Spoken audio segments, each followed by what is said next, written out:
All right, guys, how's it going? This is Omar Thompson. And I'm Cameron Hurd, and we're here with the Black News Briefing. Our news.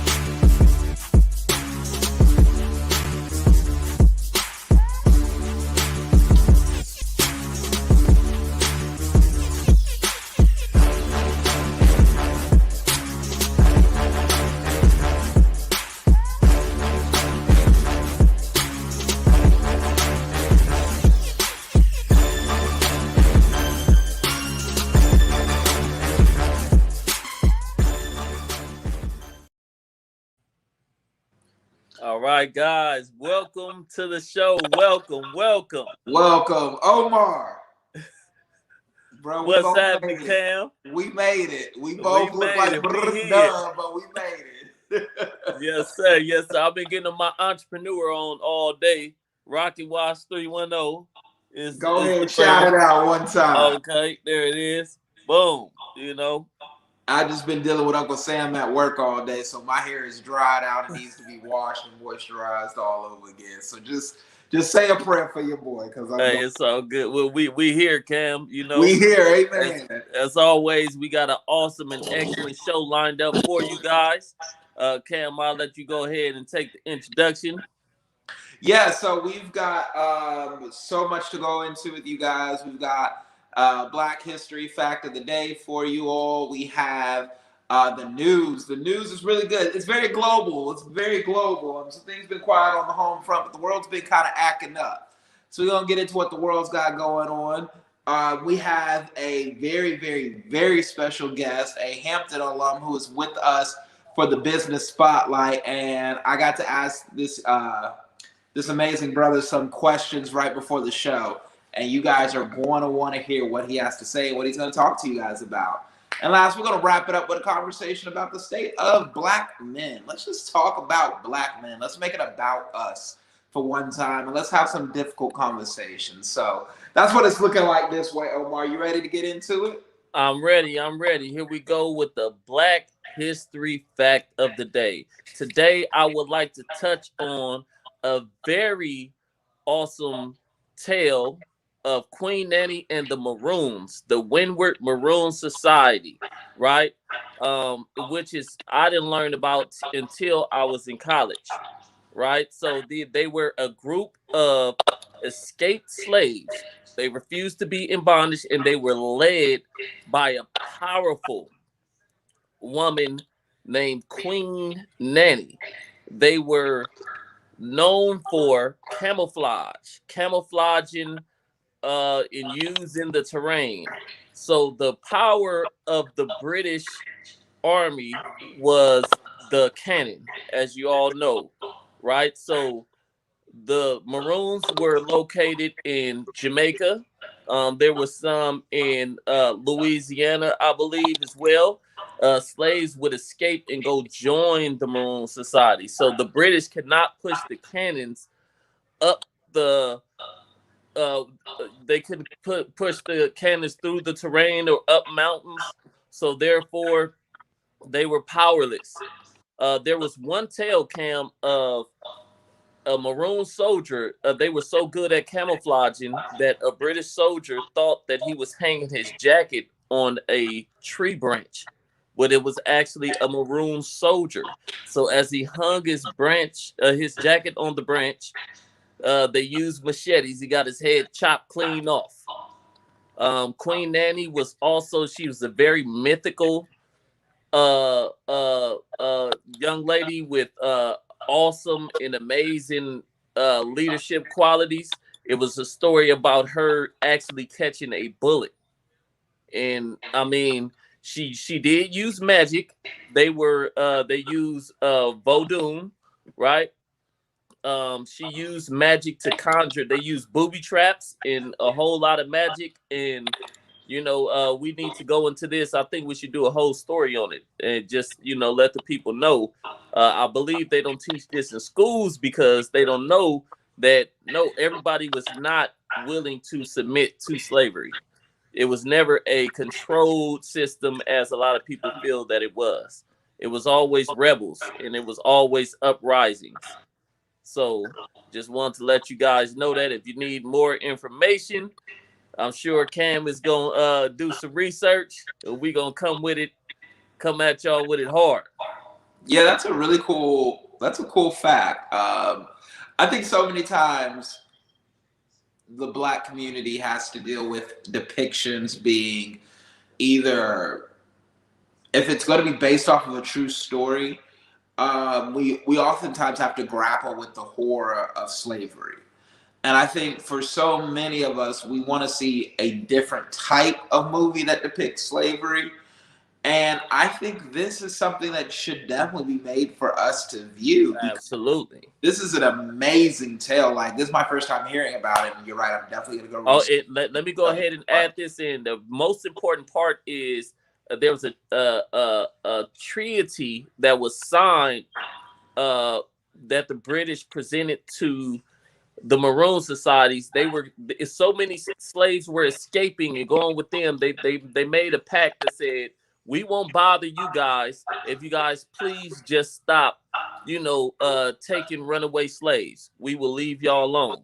So those documents in itself prove the power, of the Maroon society.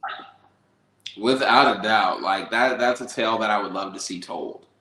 And I would love to see us support it as Black people if it does get told, and not be hypercritical of it as Black people if it does get told. Right. We're sometimes our own biggest critics, and it's healthy to do that, but I kind of have a not a mixed company type of view on that.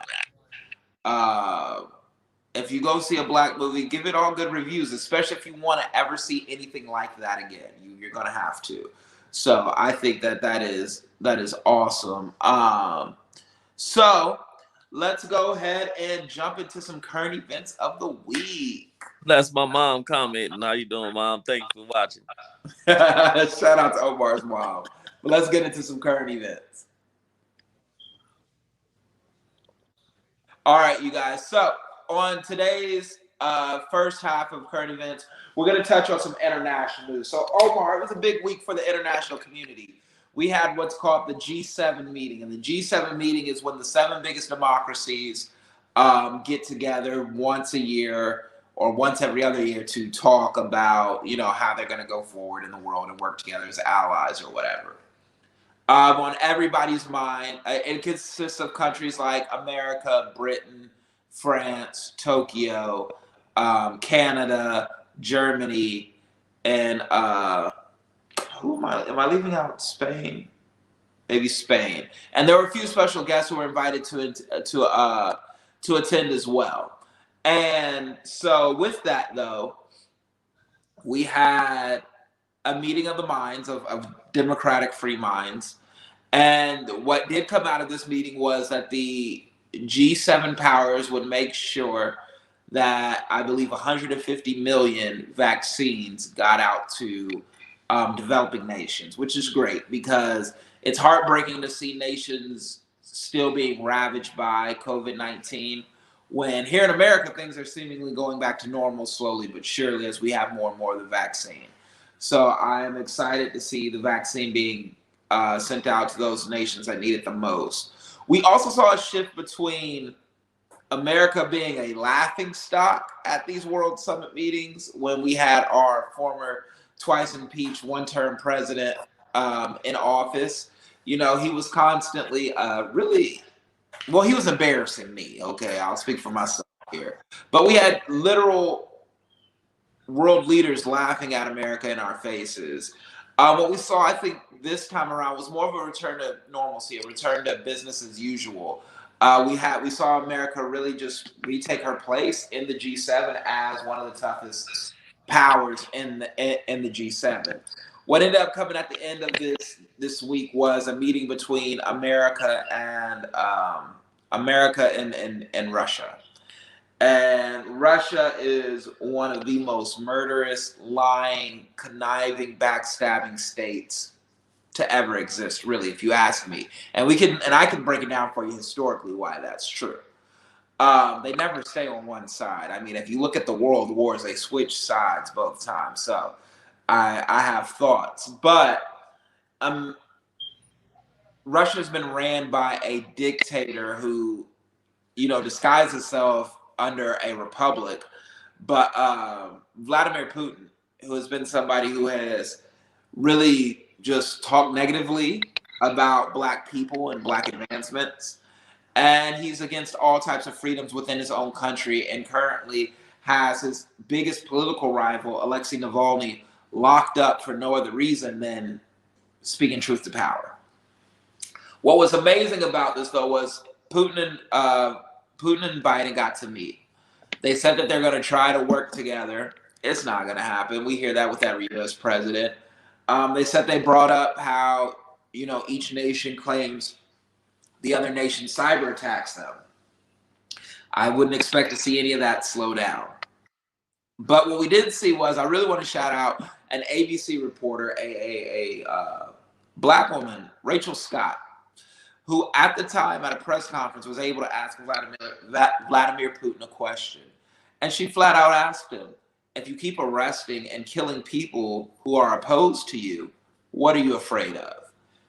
And when that Black American woman asked that question in front of the international press and to the face of probably one of the most murderous people in the world, you could hear a pin drop. But she was not backing down. She didn't break eye contact. And she even followed up and let him know when he tried to politically divert his answer. She said, you didn't answer my question. At that point, Putin made it a point to make sure that he equated Black Lives Matter movement in America to basically a terrorist organization, while praising and really kind of offering support for the people who stormed the Capitol on January 6th. So just to give you an idea of like what we're dealing with here when we talk about these certain world powers and what's going on with that. Also in international news, we have a sad return to the bombing of Gaza and Palestine. Yesterday night, Israel bombed several targets in Gaza. While in the morning, their citizens marched through eastern Jerusalem shouting death to all Arabs. I don't know what we as the world need to see that we are morally on the wrong side of this. I don't know what more we need to see that there's a clear difference between a visibly white nation and what they're able to get away with doing to brown people all over that region. I don't understand why we don't see this for the xenophobic behavior that it is. But for whatever reason, we don't. And with that has come criticism from people within Congress. And within Congress, you've had as they're called, the squad, which is made up of minority women, Cori Bush, Congresswoman Tlaib, Ilhan Omar, AOC, Ayanna Pressley. Like, we see them speaking out adamantly against Israel. Well, Republicans have now introduced an act that would censure Ilhan Omar, Tlaib, and AOC. Now, what's interesting about this is they are censuring them for having anti-Semitic comments or having said anti-Semitic comments. And I use the air quotes around anti-Semitic because you guys know, full stop, I don't do the whole anti-Semitism thing at all. Full stop. But criticizing the Israeli government does not make you anti-Semitic. And this is what these women have done. And when one of their white men, Jewish colleagues, was asked why his name wasn't on the censorship document, he said, I am neither Black, a woman, or Muslim. That's why. And so now we're seeing what I feel like is a very coordinated attack on women of color who are speaking truth to power unapologetically. And I think we should, though, lend our support to these women. And I think we should lend our ears to these topics so we can know how to best support them. Omar, with you hearing all that, what do you think, man? Well, I mean, we already know what it is, what's going on in the world, and if it wasn't for Black women, I'm gonna put my hand up. If it wasn't for Black women in this world, where would we be? You know, Right. that's all I have to say about that. And like I said, Israel is back to bombing Palestine. What do Yeah, you think? Well, I mean, we have to do something. The U.S. has to, step in and, hopefully more people. I don't see it too much around. It's not like big news anymore.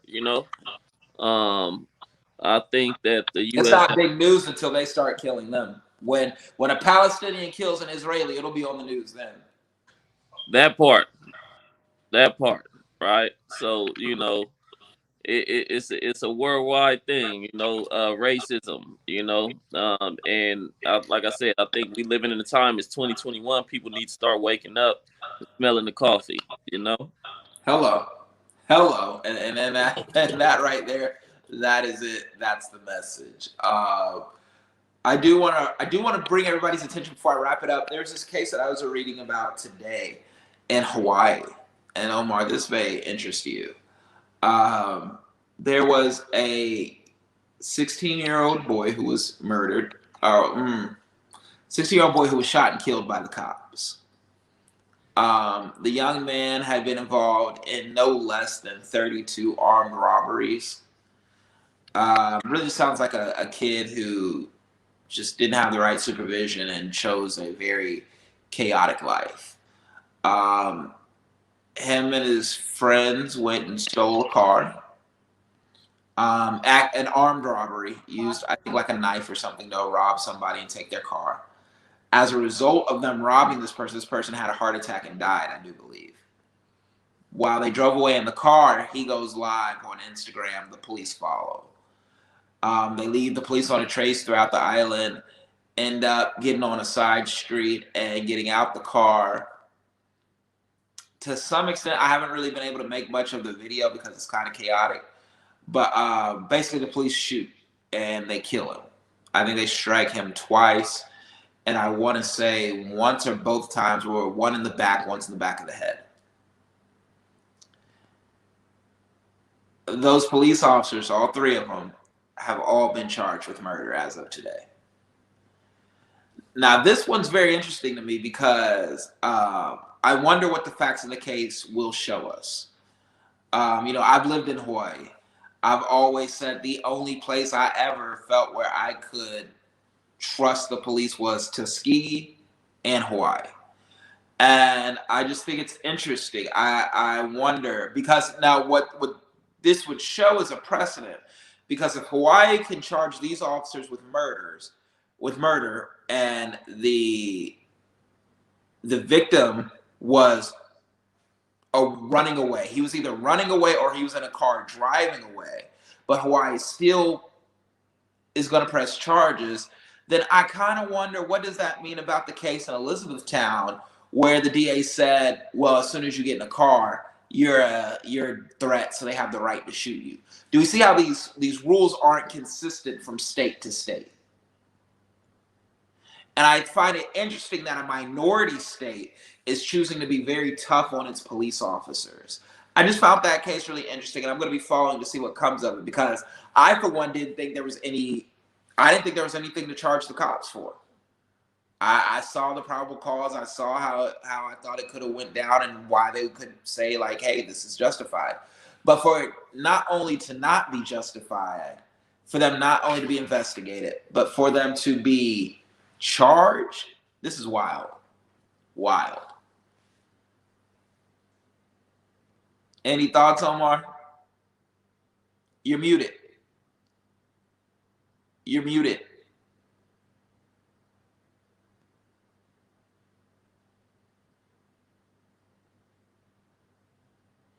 I think you just lost volume.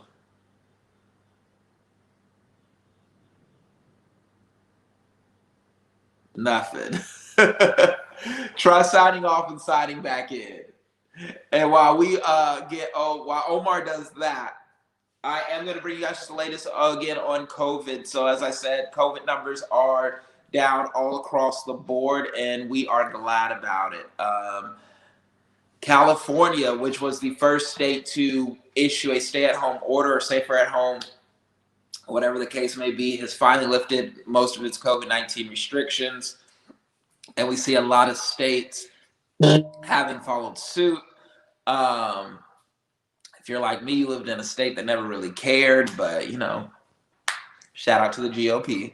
But I'm happy to see it go down. I'm encouraging everybody, if you feel comfortable, to go get vaccinated. And let's hope that we continue to see this trend go down more and more. So right now, we're going to go ahead and get to the business spotlight. Let's go.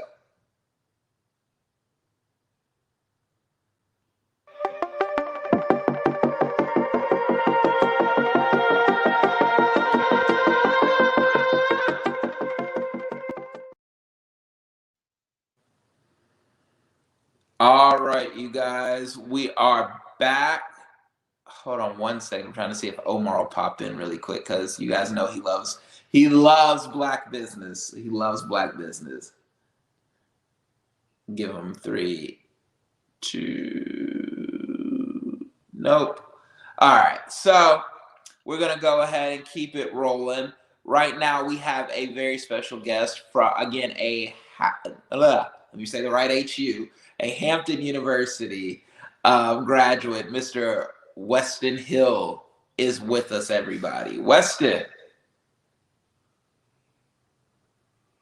What's going on? Can you hear me well? How are you doing, sir? I'm doing awesome. I'm doing awesome. Definitely appreciate you inviting me on the call. I was super excited, when you guys invited me on. Definitely appreciate it. Oh, no, thank you for making time to come and talk to us about something that we definitely need to be talked to about. So, Wes, if you could just give us a little background into who you are, what do you do? Okay, perfect. So, I'm from a city in South Florida called Deerfield Beach. After high school, I attended Hampton University, and after I graduated, I moved to Tampa, Florida. My wife was at USF, and I worked in the school system for a little while, and I was teaching. And I became an entrepreneur. So I had a mentor when I first got in the tax industry. I had a mentor that guided me every step of the way. So I would minimize on a lot of mistakes, and I was really successful in the industry my first year. And I stayed pretty consistent at my tax office. I have a tax office in Tampa, Florida called the Tax Stop USA. Stayed pretty consistent at that. And during that time, obviously when you're having a lot of success, you start to attract people. So a lot of people, my friends were saying, "Hey, Wes, what are you doing to be successful?" And I start giving the blueprint, giving the game plan. And I then opened up a company called the Tax Biz. And the Tax Biz gives everyone the blueprint, to opening up a successful tax business. So we help with marketing support, we help with software, we help with business training, social media training, we provide mobile apps, websites, everything that a person needs to um, be successful in the tax industry. We provide those tools for that entrepreneur or that individual. Nice. So you're in Tampa? Yes, I'm in Tampa. Okay, we may have to get together and get something to eat one time. Are you in Tampa? Just relocated, yeah. Oh, you okay? What part? I'm in North. North. Okay, I'm in Riverview area. Oh, he got money, y'all. He got money. Riverview, okay. Yeah, in the Riverview area. Tell me this, as a Black man in your profession and uniquely in a tax profession, do you see a deficit? Do you see a learning curve? I mean, yes, I one of the things that I noticed, and I hope I answer your question. One of the things I noticed when I had my tax office, a lot of companies like H&R Block, Liberty, Jackson Hewitt, they come up and set up in our communities, right? And they set up in our communities, and a lot of our culture, you don't see a lot of tax professionals, right? So, and I was thinking one day, I was like, wow, what if we set up in our own communities and help our own people? We have to file our taxes anyways, so my goal is to teach. Obviously, I'm open to everyone, but, my goal is to teach our culture as well to about this industry, because you can generate a lot of income, you can help a lot of people, and you have to file your taxes anyway. So why not learn how to do it and generate some income off of it? It's a need-based business, and everybody needs it. So the more people we teach, the more you'll learn, and the more we'll be able to help other people. What if I had the mindset that, hey, I don't make that much money. I don't have to worry about my taxes fully. I make under $50,000 a year. There's nothing really in there for me. Like, I'll just file when I file and continue on. Is there anything there that we're missing in that way of thinking? Yes, because a lot of people are not aware of the deductions and exemptions that they qualify for each year. So, and also as well too, a lot of people are not aware of the things that they could do, to minimize their taxable income. So a lot of my clients, what we do is we set them up with businesses on this side as well too, so they're able to imagine a person that's working, right, and they don't qualify for deductions that a business person may qualify for. So what we do is we kind of set them up. Sometimes we teach them how to open up their own business, and so we set them up with EIN numbers, we set them up with LLCs, and we teach them how to open their own business and give them strategies as well, so they're able to claim uh, things as far as home offices and computers, laptops, cell phone, utility bills, and they're able to lower their taxable income, so they're able to pay less taxes. Listen, I can't wait to come to you. Listen, I get my taxes done early because that's one thing I don't ever want to see build up. So I try to have my taxes done and over with by February. I Oh feel yeah, like as long as I stay ahead of it and don't like let it get too far in the rear, I'll never be somebody who dreads tax season. yeah, yeah. That's So good. go ahead. No, you can go ahead. I'm What's sorry. one of the biggest pieces of free advice? Because we don't want you to give all your professional advice for free. But what's some free advice that you say you could give to people in our community that we really need to hear, the average person? Just as far as I believe that everybody should start building something towards their future, as far as owning your own business, right? And um, that's one of the things that kind of building a legacy for your family, right? And reaching out to someone and saying, hey, how could I start my own business? And doing something. I always think that a person, if not taxes, a person should always do something that's a need-based business. Like when I jumped in this industry, I jumped into entrepreneurship. I knew that if I learned how to do taxes and I was good at it, and I learned how to market the business, I would eventually become successful, because if you look to your left, you look to your right, you look in front of you, look behind you, everybody needs to get their taxes done, all right? So you're going to be successful. Then if you jump into a need-based business and you're successful at it, and when you start generating income, then you can kind of jump into other businesses as well, and also invest in other things as well too, because you're having a successful need-based business. If you guys understand what I'm saying. Are you with me on that? Absolutely. Yeah, basically, make sure you go into a revenue that people are gonna need. Yes. And I got a quick question as well. Sorry, I got kicked off line. Trying to get it straight. I wanted to make a statement. I have 4 LLCs, right? Okay. I jumped into I contacted LegalZoom and just went through them, right? You know, it's that's only the first part, right? Now you got to have your registered agent, right? And I mean, you have to file taxes quarterly, right? You have to. There's a lot that goes into it, right? Yes. What would you say, like? There's a lot of motivated people who would just, and shout out to all the entrepreneurs, um, how do you, when you starting a business, what should be your mindset, time wise, and for somebody who's working a 9 to 5 and trying to do it on the side? So from a person that's trying to do this, that's a really good question. A person that's trying to do a business on the side, I always tell people that we got 24 hours, right? Most of that time is going to get taken up for, if you're a person that's working in corporate America, 2 hours going to get taken up for getting ready for work.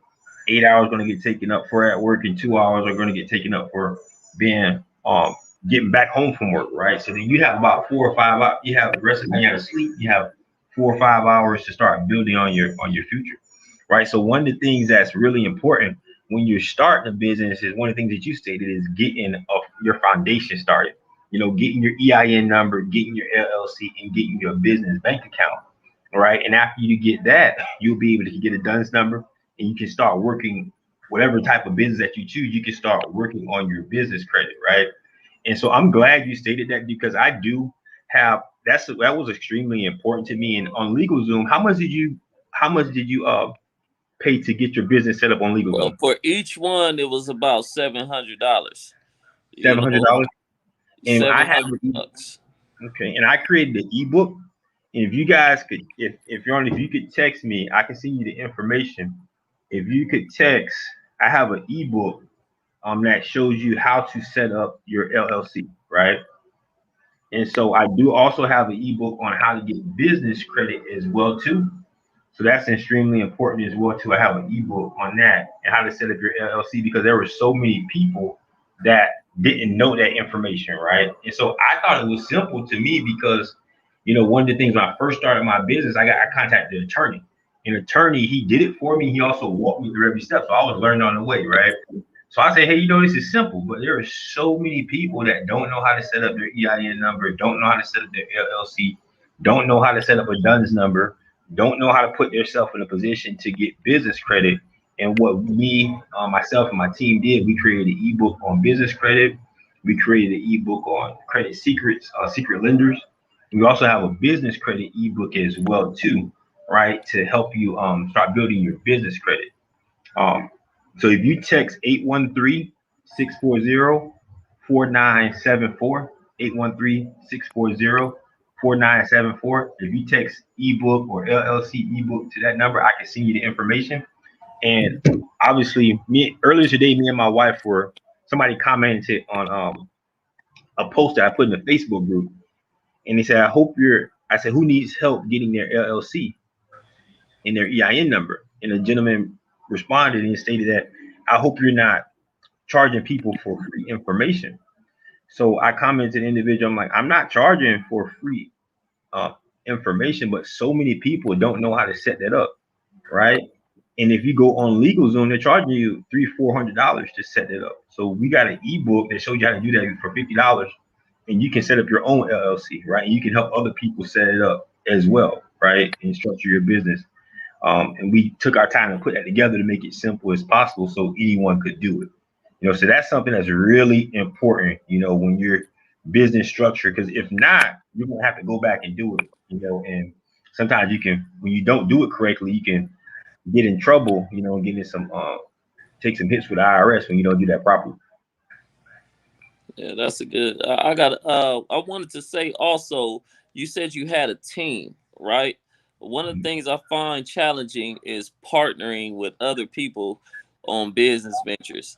Can you speak to some of the challenges or advice with people going into business with other people? That's a good question as well too. And I went to a mentorship in Houston a few weeks ago, and we were talking about that. And I think that a lot of times when we get into business, we do partnerships, we kind of go off of a handshake, right? And this has been my friend for a long time, but we just don't know what can happen, eventually in a business. So when you're starting a business and you're doing business with a partner, you should always get everything that you do on paper. What's going to happen now? What happens if this situation doesn't work out? What happens if a person gets injured or they get hurt? What happens if a person passes away? Things happen in business, right? What if it doesn't work out? What are the partnership agreements? Set up those agreements. That's extremely important. That's a lot of times we forget about that. And then when those situations come up, you're not in a position to handle them. That's how businesses fall apart, right? So that's really important. No matter if it's your friend, your brother, your sister, you should always set up a partnership agreement, right? And understand those things before you move forward in business and minimize a lot of long-term effects when handling your business. Outstanding. One more question I got: Can anybody start a business? Right? if you got income, can you start a business? Yeah, anybody can start a business. Yeah, it just I always tell people when starting a business, and I want to go back to just saying when you start a business, decide. You also now a lot of people tell you like you want to do what you love, and that's true. All right, do your passion, right? But I always tell a person when you're entrepreneur, it's a difference between an entrepreneur and a business owner. Entrepreneurs, they like to whatever is going to make them money. They like, hey, I'm going to invest in that, right? And a business owner is someone, you may say, hey, look, I love baking cakes, right? But certain time of the year, or certain time they business may fall down, right? But entrepreneurs sometimes say, hey, you know what? I want to do something that's going to generate me a massive amount of income, right? Something that's need based, everybody needs it. And as long as I do that, I always put myself in a position to be successful. And then you can invest that income in doing something that you love. And if that business that you love is not going so well, you say, hey, you know what? I can take this hit because, hey, I still have this need-based business that's generating a lot of income. I yield. Go ahead, Cam. Sorry, I was trying to unmute myself. No, that was it. Like that really covers our questions. We did have a comment asking if you would please leave your information in the comment section, or you can say it out loud real quick. We greatly appreciate it. If you could text 813-640-4974. Say that number one more time. 813-640-4974. If you could text info to that number. And I tell you what I'm going to do for you guys too. I'm actually going to, if you guys text me, I'm going to give you that LLC ebook. And I'm adding some stuff to my business credit ebook, and I'm going to give you guys that business credit ebook as well too as soon as I get that. So once you guys have that, Right on. Yes, appreciate Peace it. to the God. Sure. yep, Thank you, text me man. and let me know. Text me your first and your last name and just text. You can say I was on the call or HBS for historically black since. So and you guys can text if you guys can text me your name and just say, hey, what's up, Wes? And I'll send you that information. I'm just getting my business credit ebook redesigned and I'll send it over to you guys. Tell us one more time your phone number. We're about to put it in the chat. My phone number is 813-640-4974. 813-640-4974. And my Instagram page is at the tax biz _ at the tax biz _ TAXBIZZ _ When is the deadline to file taxes this year since it's COVID? The original deadline was April 15th, but this year it was May 17th, and you can get an extension as well too, and that'll take you to about October 15th. Thank you, sir. I'll definitely be contacting you. Man, definitely text me and let me know, and I can get that LLC ebook to you tonight. Like I said, as soon as my business credit ebook is redesigned, I'll send that over to you guys, and you guys can kind of take this pretty good information in there, and it'll definitely take you guys to the next level as well. All right, for sure, for sure. Thank you so much, brother. Awesome. Thank you so much, Weston, for your time. We greatly appreciate it. I appreciate it. And if anybody texts credit secrets as well too, text credit secrets to that number, and I'll give you guys a credit secrets ebook as well too.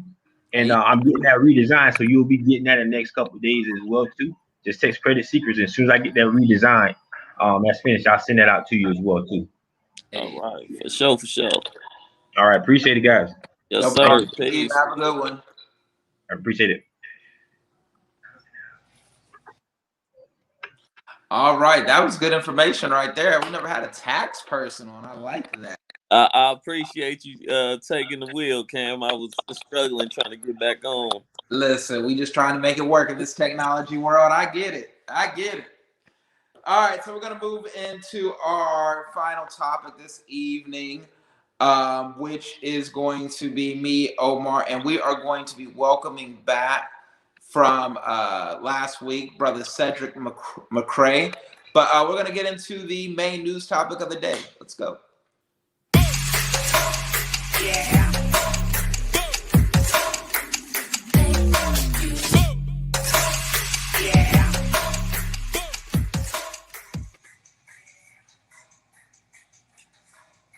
All right. We are back today, and today, fellas, first and foremost, hold on. I've never seen this before.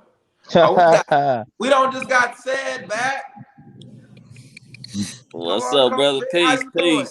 We didn't see it. How you doing today? I'm good. Can't complain. Amen. Cedric, how you feeling? How you living? It's looking mighty. Man, if I'm great, man. I can't say I'm great, but I'm great. If I was complaining, nobody would listen. Hey, that's what it is. So, fellas, also, you guys, I think this may be like again like a more formal introduction for you guys and Omar, right? Because Omar wasn't because of tech wasn't able to be on last episode. So we're all four gonna embark on this bold conversation of Black men.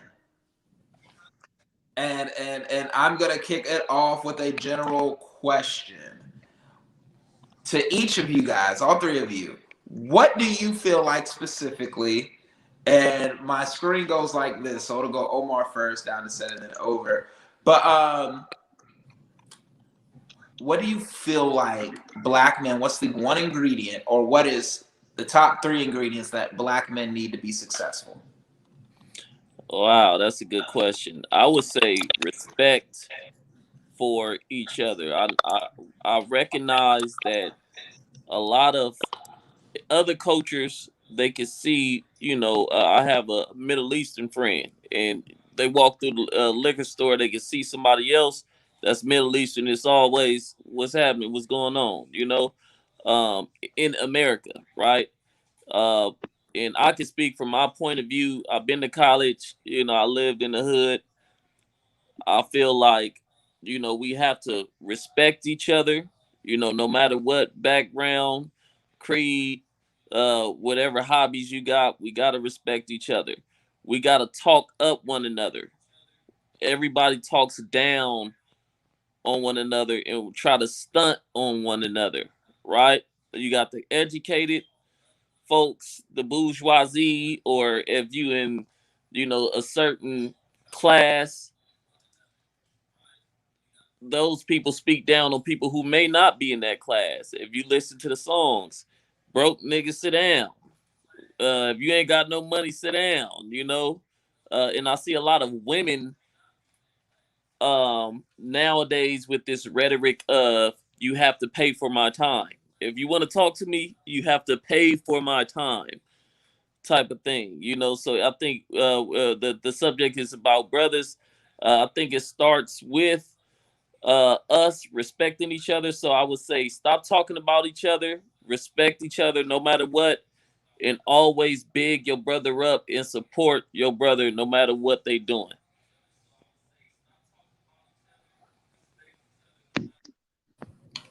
All right. I think I can back up on that. I definitely agree with those 3 points. I think those are very, very important. I think number one is not being afraid to live up to the expectation of excellence.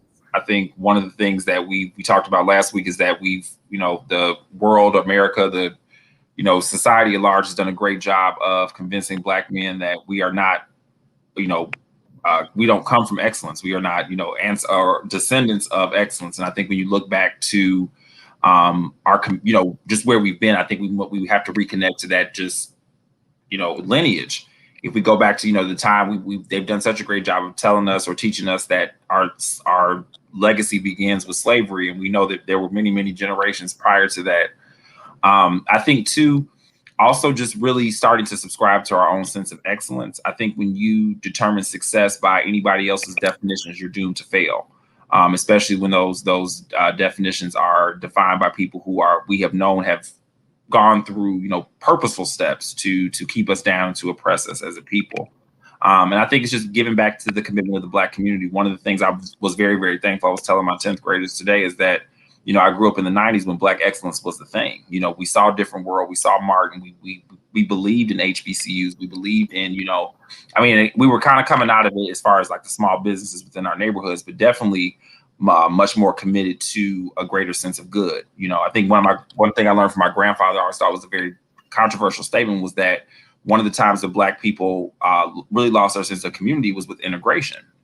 Because when there was a kind of a way that, you know, you had to pull excellence from your own community, Black doctors had no choice but to be excellent, and we had to support them. Black teachers had no support but to be excellent, and we had to support them. Black accountants, Black lawyers, because that was our option. And although it wasn't ideal because we weren't considered equal human beings, when we look at the common good for Black people, and I think maybe that's the better third step, is realizing that we have to start worrying about us.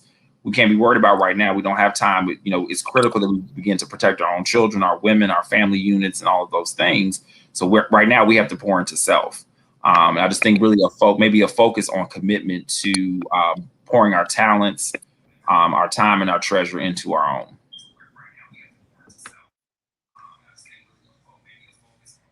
All right.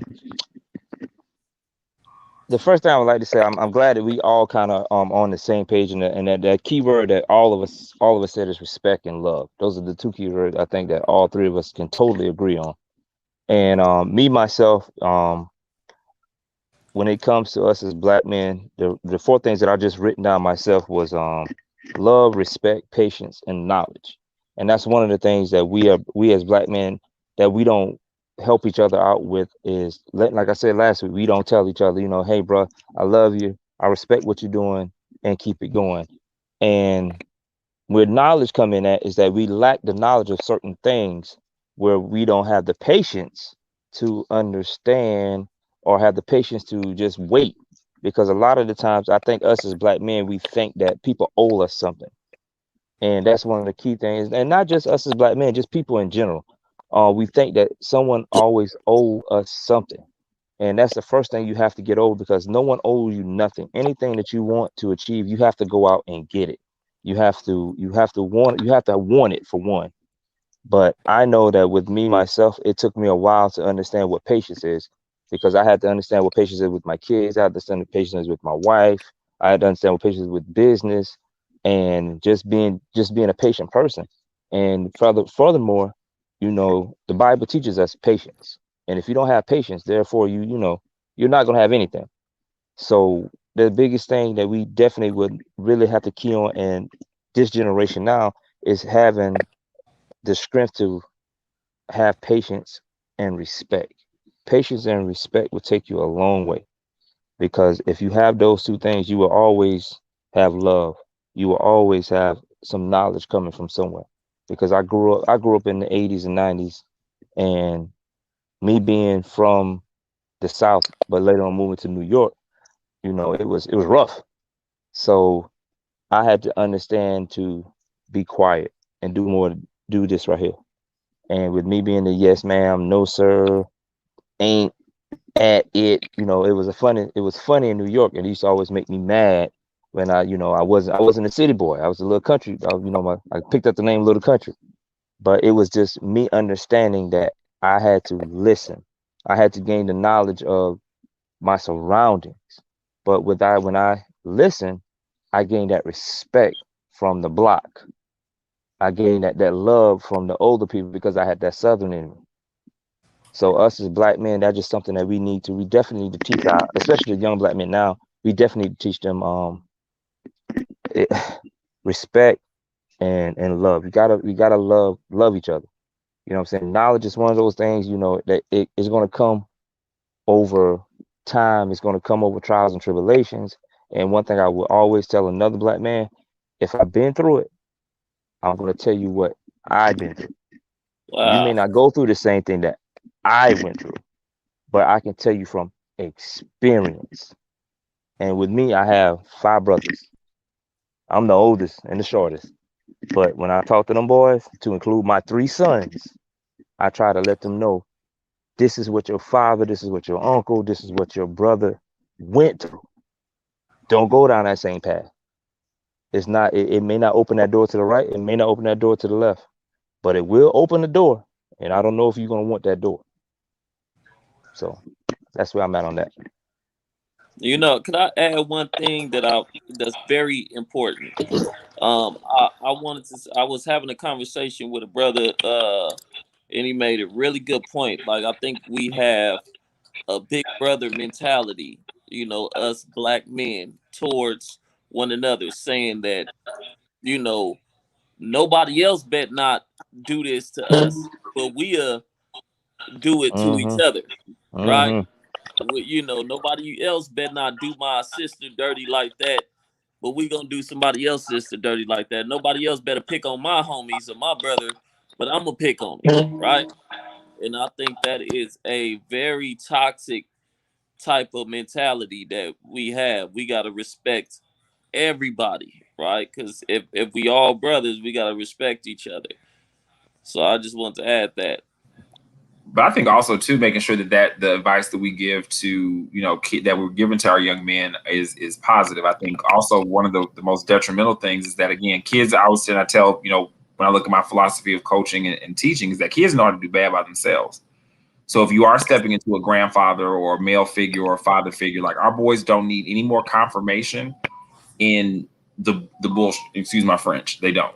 You know, and because there's plenty of media, there's plenty of that. So I think, you know, and when some of my mentees say that, they say, you know, Coach, you're the hardest on us, because the thing of it is that if I do have your ear, if I am going to step into that uncle role, I'm going to step into that teacher role, or, you know, confidant, it's my job to make sure that you understand we're not dumbing this down. Because again, what we do know is that the situation for black men in America is critical. So if my job or my ministry is to impart any wisdom upon you, I'm not calling you little pimp. I'm not judging your manhood, because again, that's, although it may be the thing that applies to them, you're not elevating them. So if you're not going to step into that role and understand the response, I think the key word there is the responsibility. Then I would implore those people to stay out of it, because what our boys don't need any more confirmation on is this false sense of what makes a black man a black man. Because not only are we dealing with this, but it's also a lot of directly incorrect messages that are being pushed into our boys' ears, and they don't need to hear that from their fathers or their uncles or their father figures or their coaches or their teachers or any of that. If you wouldn't say it to a Caucasian male student, I mean, outside of that wisdom, that, you know, we have, that some of the stuff, like, you know, we As a teacher, I get you. but I mean, I'm just, far as like, I think sometimes the message is so skewed. You know, we can't relate to our boys outside of basketball. Like, if it's not a ball in their hands, somehow we can't figure out how to push a system of excellence, or we judge their manhood by how many bodies they can collect. You know, I don't. That's not how I talk to my nephews. Now, are they doing? I'm pretty sure they are, but they don't need any confirmation from me. That's 17-year-old. That's little boy stuff that you're doing right now. So, as your uncle, I'm teaching you about financial literacy and HBCUs, because my expectation for you is excellence. Because you're gonna do young boy stuff anyway. I did. We all did, right? You didn't need your uncles telling you how to do that stuff. I also, and adding into what you said, just to compliment it, it's that there's a certain level of balance. And you're right. If you're not ready to fight, because to be honest, as a first year working with youth, I didn't know the balance. I didn't know it by year 4. Okay. Each year it got better and it got more balanced, and my effect was able to be greater, to the point to where it's like, yeah, no, I'm not going to talk about your body count with you. Over me talking about you and what you're doing with your savings. Now, if you come up to me and you're like, oh, that girl want me, I'm gonna give it to her. Oh, buddy, you just opened the floor for a very big conversation that we need to have immediately. And we're gonna have it. And I don't care how embarrassed you are by it, but I'm gonna give it to you real. I'm gonna give it to you with facts, and I'm gonna give it to you with love and solutions to how to carry yourself. You know, never, never, ever will I tell you you're doing something wrong or tell you that you could be doing something better without giving you the solution and the avenue. Gotta always point them on the lane there. And that leads me into like my next question that I definitely wanted to ask.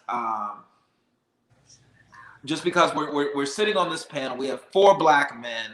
We have 4 black men with for a uniquely different experience. We have 4 black men who sexually identify differently. We all genderly identify, though, as men. Our experiences as men and as black men at that. And for me, Darren, during Pride Month, I take this time to really try to educate my dad. For those who don't know, I identify as pansexual. And I really try to educate my father on what that means for me. And my dad is super old school, straight out of Detroit. And my father is a beautiful soul and he's ex-military, but I see him every year trying to get better. My dad, he's cool with it too, and he be throwing it. He's cool with the way that he goes about embracing it and having talks with me about it, as far as not necessarily my specific sexuality, but just issues within young Black men and sexuality in general.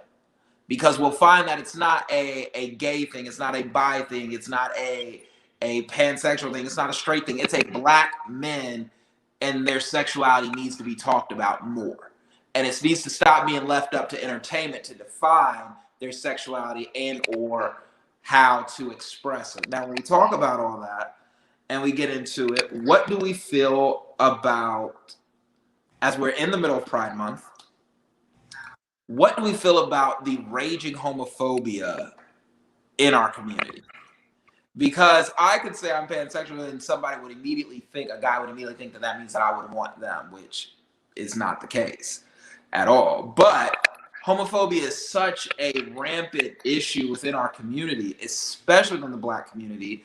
And we know why. There are very much slavery implications as to why this is what they did. They castrated men. They split men up from their families. They used men only for breeding. Only for breeding. That was their only purpose. And I think those are all very interesting concepts. But as we're in Pride Month, what is something that we as Black men sometimes may be missing when it comes to judging homophobia, or having to learn how to accept alternative sexualities into our lives? Cedric, you want to go? I'll go first. The first key thing with that would be knowledge, point blank. And we can I can talk about that this whole little round table that we have. If you don't know something, you're terrified of it. Point blank. The way you're going to react is about what you know about it. If you know nothing but negative about it, what are you going to put out? Negativity. But if you have the ability to speak with someone that's on every, I'm gonna use the word wave, on every wave, then you can get on the wave and ride that wave with them. Because it's not my wave. It may not be your wave, it may not be no one else's wave. But that person that's on that wave, you're gonna be able to ride that wave with them, because for one, they respect you enough to talk about that wave with you. We touched on a little bit our last conversation. You see what I'm saying? So it's just one of those things where, you have to have knowledge. You have to, for one, you have to have self-respect for yourself. If you respect yourself enough, you'll be able to listen and have those kind of conversations without tensing up, or like, man, this ain't me. You know what I mean? I'm Mr. Hardbody, and this is what I see. You know what I mean? Okay, we get that. But if you're Mr. Hardbody, you should be able to talk about anything. Point blank. And that's just, and that's just me. And I was one, and I'm not gonna lie, without knowledge, I was one of those. You see what I'm saying? My father was a Marine. All my uncles ex-military. So you guys already know the streets of Brooklyn. Come on. You know what I mean? But I had to have this conversation, because when I came back from Iraq, I had a conversation with my sister about my brother. And when my father got murdered, you know what I mean, I was the next best thing to my father. And being the son of a gunnery sergeant, hey, it's straight smoking hell in that house. So when my little brother finally came to the forefront, which I knew when I was in the military, like, okay, we got to have the conversation, because me and my little brother, we're tight. He's the next thing to me. We're very tight. But I just know that his sexuality is him. I can't judge him. He's going to be him regardless. That's my brother. So once we had that conversation and we laughed and, we joked, because, everyone going to have their jokes, you know what I mean? And that's the fun part. But you got to have that knowledge, and you got to have that self-respect, and you got to be open-minded. And it's not for everyone to, hey, that wave, everyone can't get on that wave. Point blank. How you ride that wave, that's on you. And like I told you guys, I have a friend of mine. When I say I love him to death, he is like, when I say an inspiration, he is like another sun on the earth when he gets to going. But it's a lot of people that cannot take him. And do you think he give a damn? Not one bit. But I can guarantee you, he will read you. You're right. He would tell you if you're wrong. He would tell you, hey, and please don't come at him with the church. Oh my God, don't don't do it. But it's the biggest thing. Like I tell anyone, you know, that's when it comes to sexuality, that's not changing that person. Point blank. You know what I mean? Mhm. Let that person be happy. Just because you're miserable, it don't work. Get some knowledge. Mhm. That's it. I That's think where you I'm made at, guys. I think you made some really good points. I think the first thing, like you said, is definitely education. You know, you have to, I think realizing and really purposely, educate people about um, a lot of the emptiness of a lot of the stereotypes, right? And I think again, being comfortable enough with ourselves as Black men that even if that's not a vantage point that which we speak from, that we have to preach a common message of respect. And I think that's been one of the greatest detractors in our movement for advancement as a people is we can't keep saying, black law, black power, these things, but y'all, or so I think the second step to that is realizing the greater we touched on that last week, the greater commitment to the purpose. Because however I identified sexuality wise, the one thing I have no choice in identifying is as a Black man. So whether you are gay, straight, transsexual, whatever it may be, you are a piece of this Black movement that's either going to move collectively towards the positive, or we're going to keep on tripping over a lot of the same roadblocks over and over again. Because again, if we're detracting from the movement for we're gonna do this, we're gonna also kind of push this group off to the side. And realize that I think from the other side, realizing that you're not always going to be everybody's cup of tea. I think I saw a post on Instagram. It's like, if you're too much for some people, those aren't your people. And realizing, I think that also as a society, I'm from Chicago. We eat spaghetti as a side dish with catfish. Everybody's not going to do that. My friends from the South are like, that's the craziest thing I've ever heard. It doesn't stop me from being legitimate in my likes. It doesn't mean we cannot be friends. It doesn't mean we can't be frat brothers and all the many connections I share with people who don't eat catfish and spaghetti as a side dish. But realizing that that's also a part of the thing. And I identifying as a part of the LGBTQ community. If I list the many characteristics that make up Coach Hicks, that is far down the list of things that are really, really important to who I am, behind being an educator, behind being a Black man, behind being a supporter of HBCUs, behind being a Sigma. I mean, many, many things. I mean, it's still true to who I am, and I'm not ashamed of it. But also realizing that sexuality is not our most important pressing issue right now. Live your truth. I think, and again, hopefully as we start doing that, we also start to teach our community to respect people living their truth, but also realize focus on Black excellence. If we all focusing on our community and adding our part, those of us that are creatives, those of us that are mathematically inclined, those of us that are in the technology and computer science, push towards Black excellence, gay excellence, straight excellence, excellence with one leg and a kickstand. We are committed to Black people growing as a community, and once you have a common eye on the prize, then all that trivial stuff is, then we can deal with that when the time comes. It's just more pressing issues to me. Just respect each other, love each other, and teach tolerance, and realize you're not going to be everybody's bag. So that's it. Omar, anything to add?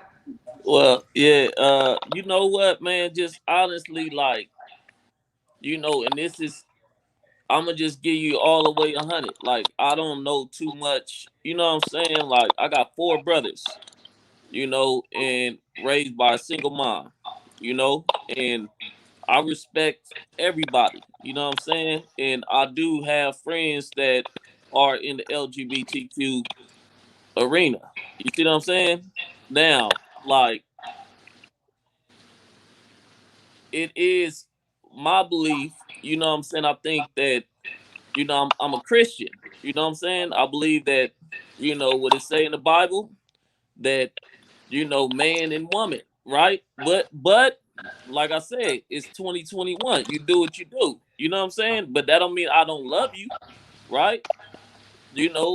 I just I don't, you know what I'm saying? Like, I don't, I haven't, like, I definitely have to honestly and sincerely, much respect. I got to get more knowledge, on it. You know what I'm I think saying? my only question to you, Omar, just because I like this, because this is real, and this is literally how I think this is an example for Black men to sit down and have what may be an awkward conversation and see how it can flow. But if I could just like give you a push and a chance to even think deeper and explain. Okay, you said that you're a Christian and you believe in the Bible. Bible. There's no verse in the Bible that says one man and one woman, but we can say that the Bible insinuates that common relations are between a man and a woman. Yes. Why is that one a holdup for you, and you have to say that? But when people are out here having premarital sex, that's not something that Christians feel the need to speak on. You know what? I'm literally, Hey, I swear I'm just asking for no, clarification. Hot seat. You got. it's all good. I'm not gonna call you out, but about premarital sex. No, I'm saying it is premarital sex is an abomination. A righteous brother is a righteous, sin is sin, no matter what you do, right? You know what I'm saying? Like, but then again, like I say, it's just some things like I was taught that it's an abomination. You know what I'm saying? To God. You know what I'm saying? Can you conceive? Can you have a baby with another, male? You can't. This may sound ignorant. I know. I mean, I No. appreciate it. It's stop. One, you don't have to apologize because this is it. You are literally one. You're in a safe space. You Right. know, nothing you say today is going to change my view of you from yesterday. How I move forward. You are my brother, and I feel comfortable enough to have this conversation with you, and I respect you enough to hear where you're coming from. So That yeah, doesn't mean we I want got to to see say this. eye to Like, eye, I but there's follow Doctor. yes. It's like Frances Cress Wesleyan, if I'm quoting her name right. If you guys are familiar with the sister, that's a physician, right? And there is what I followed her for years. You know what I'm saying? And like I say, I have friends that are LGBTQ. Cam, you my brother. You know what I'm saying? However, you know what I'm saying? Like, I think that it's just my point of view that male should be with female. And we can see that because you can't conceive, right? Now, Okay. if you want to live your life and don't have any children, I mean, maybe you can adopt, but how would we carry on our lineage, right? You know what I'm saying? I definitely hear what you're saying. I think you're right. You do need research would do you a lot of good here because we know that about 10% of the population identifies as queer. In that's not enough for us not to continue on our lineage. If we're just talking about conceiving, then we have a whole lot to talk about with a whole bunch of men who smoke weed and destroy their sperm count and can't conceive. Or we could talk about women who, by natural causes, can't conceive. Are they then and of an abomination?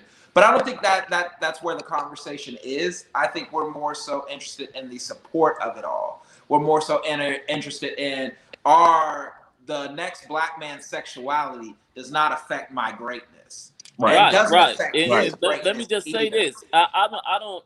If somebody is, I'm not gonna tell you not to be. You see what I'm Right. saying? You be who you are. I'll go Like to you a said, it's Pride Month event. 2021. Do You feel you? me? If you want to be queer, be queer. If you want to have premarital sex, Right. have the premarital sex. Right. But 2021, do you, but do it with respect, do Do it it with with dignity, respect, and, do it don't with be on the. class. If you are queer, gay, bisexual, just be real about it. Don't be dating a woman and be, you know what I'm saying, And I and think though, on the down low. and right. that these conversations that we're having right now, I think can help stop that. Yeah. Because I think there's a missing part for queer Black men in our society to feel support enough to come out in Yeah. some Oh, instances. sure.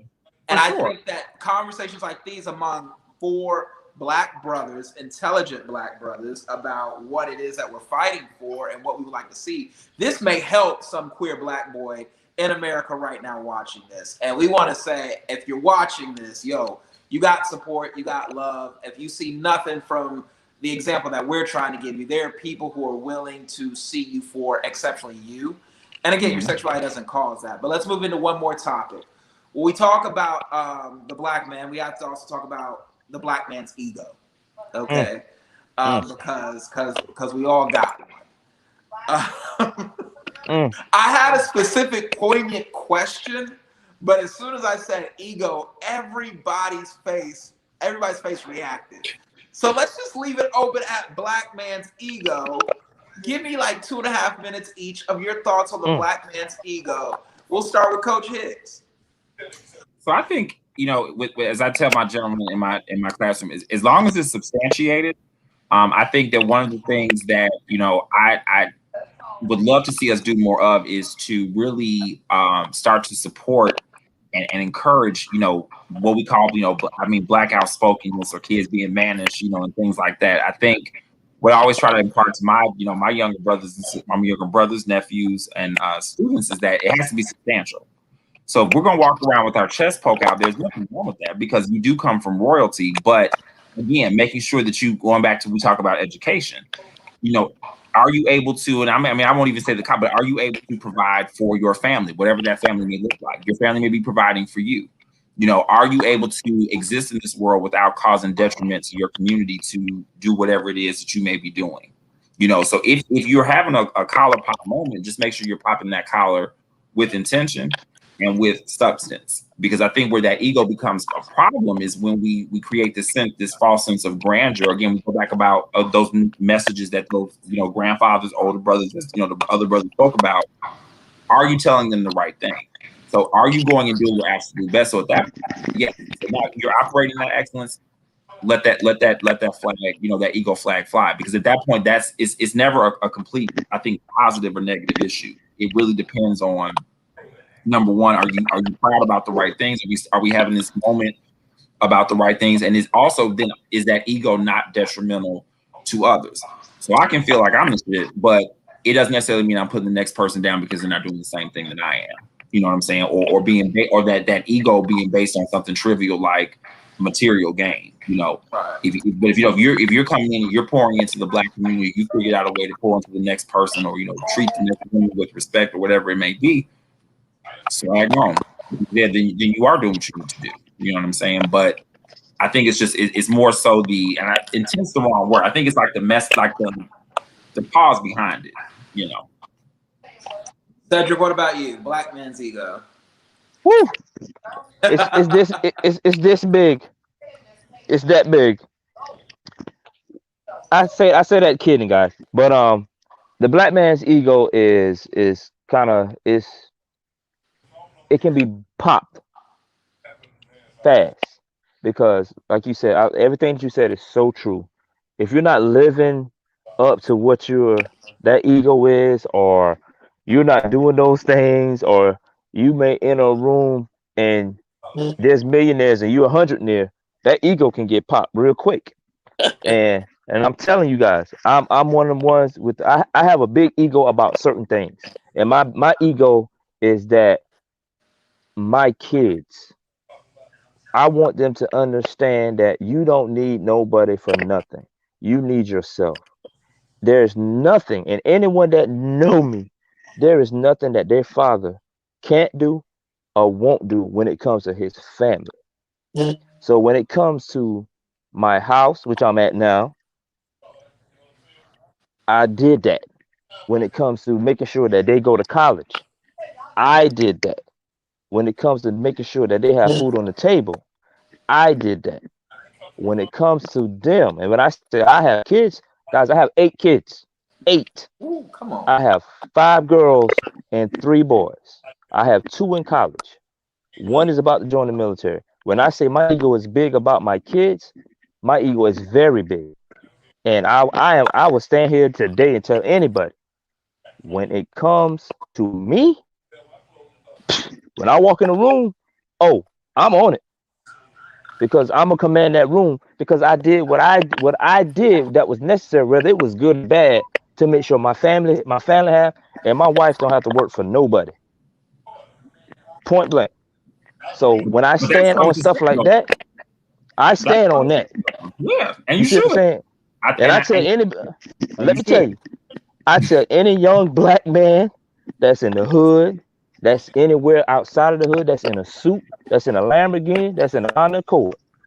When it comes to having kids and you got to pay child support, there ain't nothing you can tell me because Nah. not one, not one. And when I say all of my kids, me and my wife have a total of 8 together, y'all. I had my kids ever since my oldest son was maybe like 5. Mm-hmm. He don't know me. He knows me as daddy and father. When I say there was a generational curse on my side and my wife's side, I broke that. I promised them I was gonna break that. So that ego is not built for personal gain. It's not built to show off.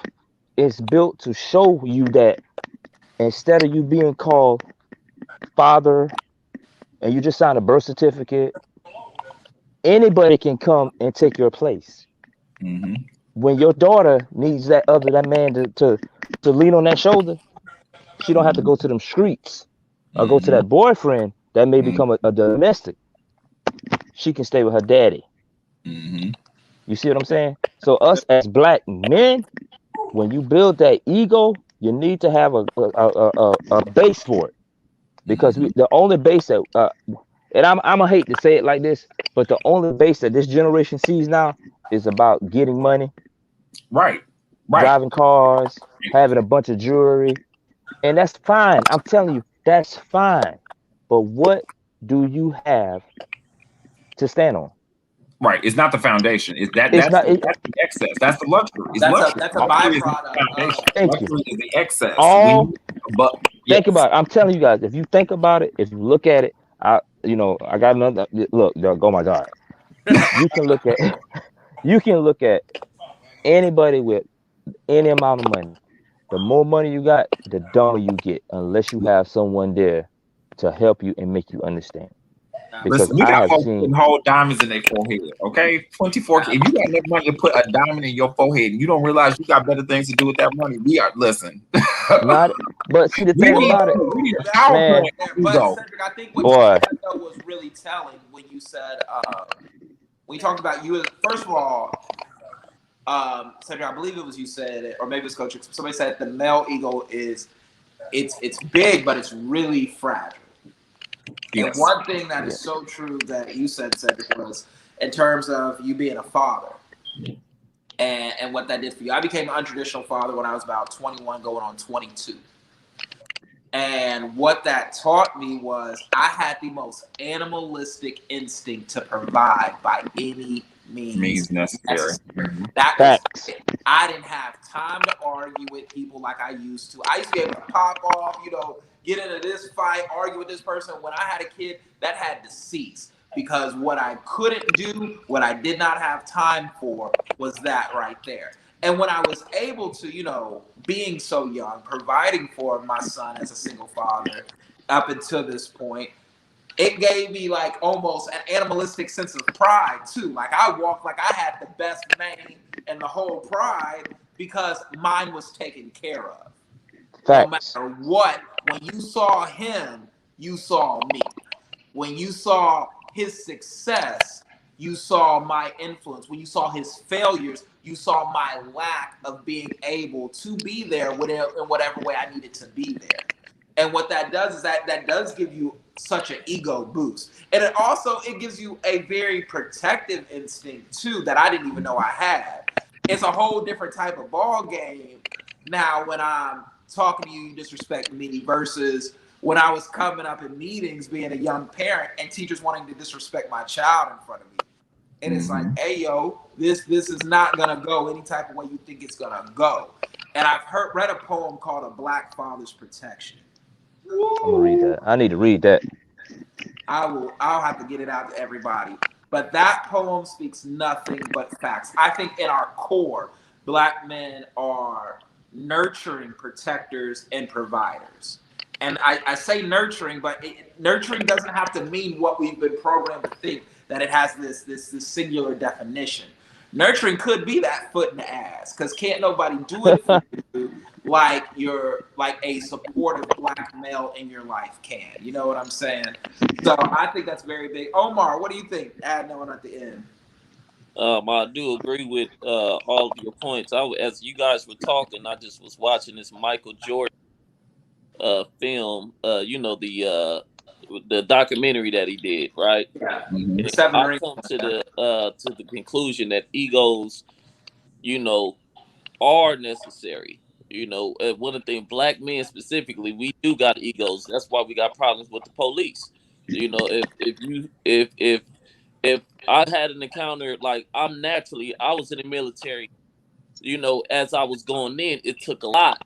I'm in a fraternity. It took a lot to, to humble me. You know what I'm saying? No matter what I went through, I got an iron will. It comes from, it's from my mom. You know what I'm saying? Shout So out to moms.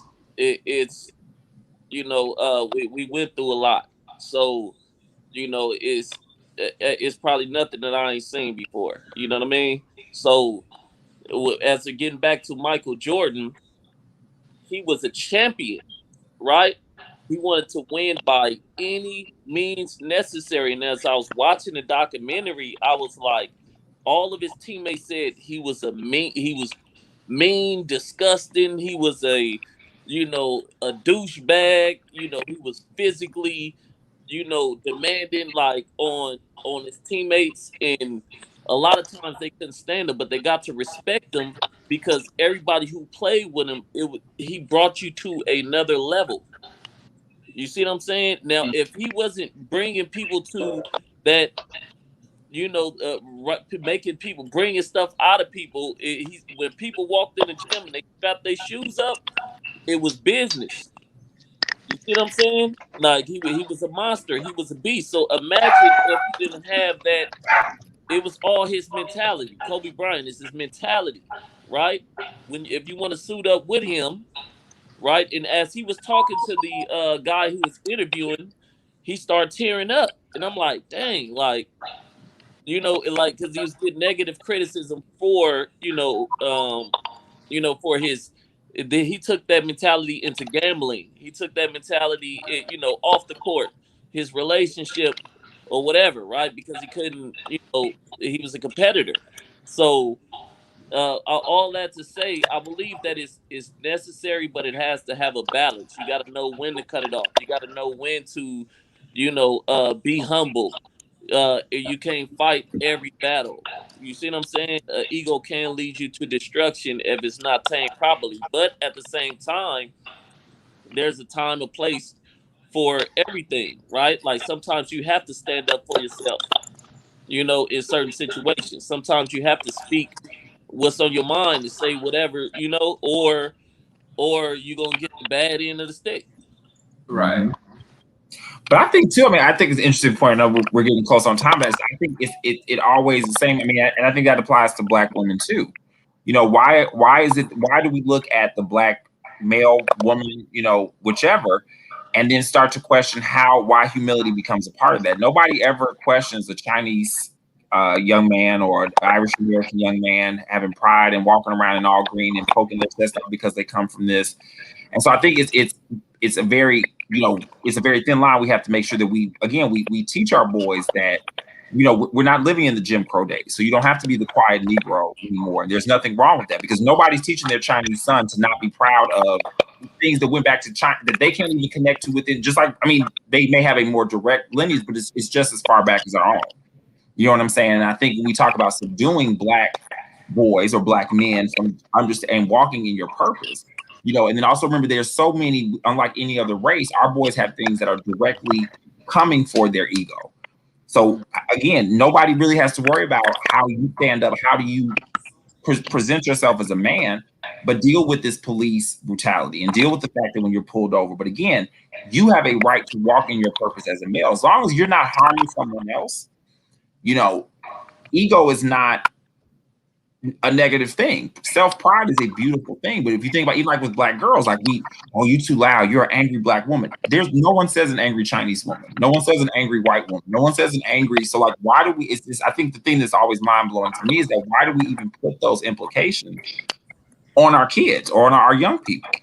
You know, have pride, but again, as you have to teach everyone, our kids are no less capable of understanding or conceptualizing that is that don't be an asshole. Be proud of yourself. Just don't, you know, but be respectful of other people. It doesn't mean you have to quiet your glory or your pride or even hell. Sometimes, like I said, pop in your collar. If you're doing like the other brother said, you raising 8 kids, you putting your kids to pride. Absolutely. And our boys need to see him do that so that they realize when you move, that's why you move in excellence. Or else, as much as we tell them, if they never see the opportunity to say, hey, I've done a good job, I get to celebrate, I get to live in my truth because I've raised 8. Listen, I ain't trying to teach 8 kids all day long. They don't go home. Okay, mine go home. So my thing is that I need my nephews to see him. You know what I'm saying? If he's a part of my village and my network, because I don't have kids, but if they do, I want them to understand, yes, if you do something like that as a black man, because the cops are telling you you're not worth nothing. The media is telling you that black fathers don't exist when we know that they do. All of my brothers, my frat brothers, everybody got a baby is raising them. This man right here with 8 kids, yes, pop your collar because the kids on your kids' little league team need to see you doing that. My students need to see you doing that. The little boy down the street needs to see you doing that because maybe his daddy, granddaddy did, but if he goes and has 8 kids, he needs to understand this is what that looks like. And damn it, if you do it, celebrate yourself. And I need to hear it because I eventually want to have 8 kids. You So listen, like, man. At 21, I said, look, let me tell y'all something. I was at a freak area. I wasn't raising no kids. Man, let me tell y'all something. I'm gonna be honest with y'all. At the end of the day, I'm my mom's only child. My mom. Mm-hmm. But I always wanted a big family because I didn't have, brothers and sisters with me growing up until I, to later on down the line with, my mom, whatever. But it's one of those things that now when I sit back and I look at how my father sticked and moved, and I saw how he was going through things, I told myself, if I ever have kids, I want to be like my father when it comes to his kids. And my father got married when I was like 12, 13, something like that. And everybody knew my father, guys. When I say everybody, it's a little town in South Carolina. It's called Sumter, South Carolina. I know something. There's HBCU there, isn't it? Yes, my uncles worked there, Morris. Morris College, I say. And let me look. The matter of fact, the little area is right across the street from Morris. It's a apartment village called James Village. Everybody in that apartment complex that was back in the 1980s and the 90s and a little bit of 2000 knew my father. Mm-hmm. When I went down there, it was like they saw a freaking ghost. And I sat back and I tell everybody, my father he was a man about the people. Whether it was his child, your child, the child across the street, the child in the other neighborhood, Clint White would cut your ass.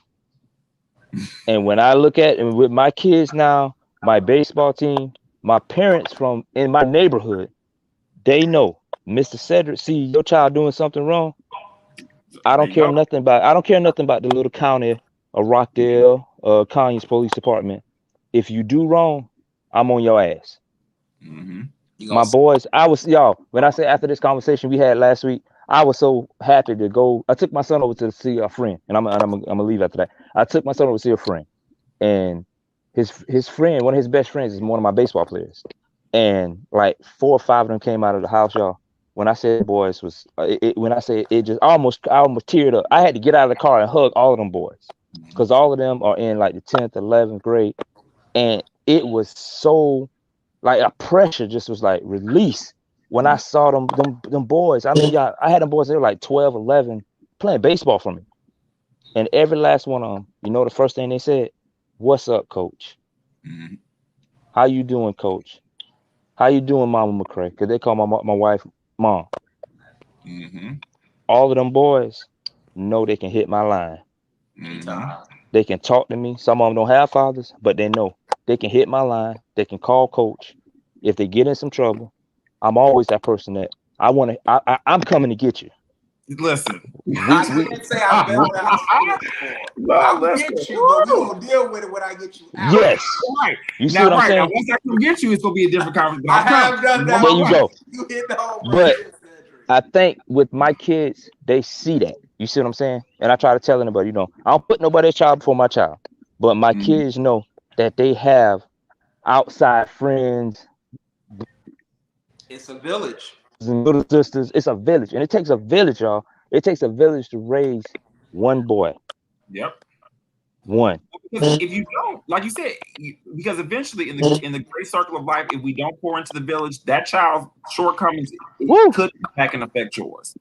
And guys, if you look at it, man, y'all, we could be here all night. And if you look at it now, unfortunately, we got to wrap it up because we're at the hour and 30 mark. But what I will say this is on the topic of villages, I want to leave the audience with this.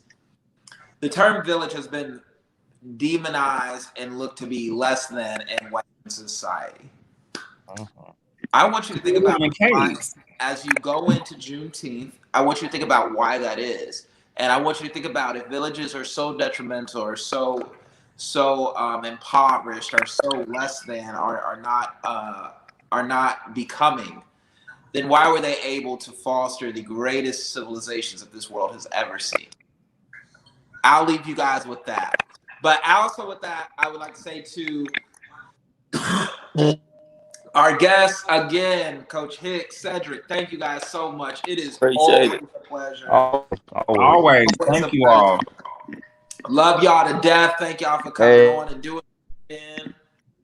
And Omar, we back at it again next week. That's right. We hope everybody enjoys their Juneteenth. Go out, have a good time, celebrate it whatever way it looks like. And if you got some pretty unique ways that you and your family are celebrating Juneteenth this year, take some pictures, send them into Historically Black Sense. We would love to hear about it. But that be it. That be all. You guys be blessed and have a great night. Thank you, fellas. All right, y'all. Y'all have a good one.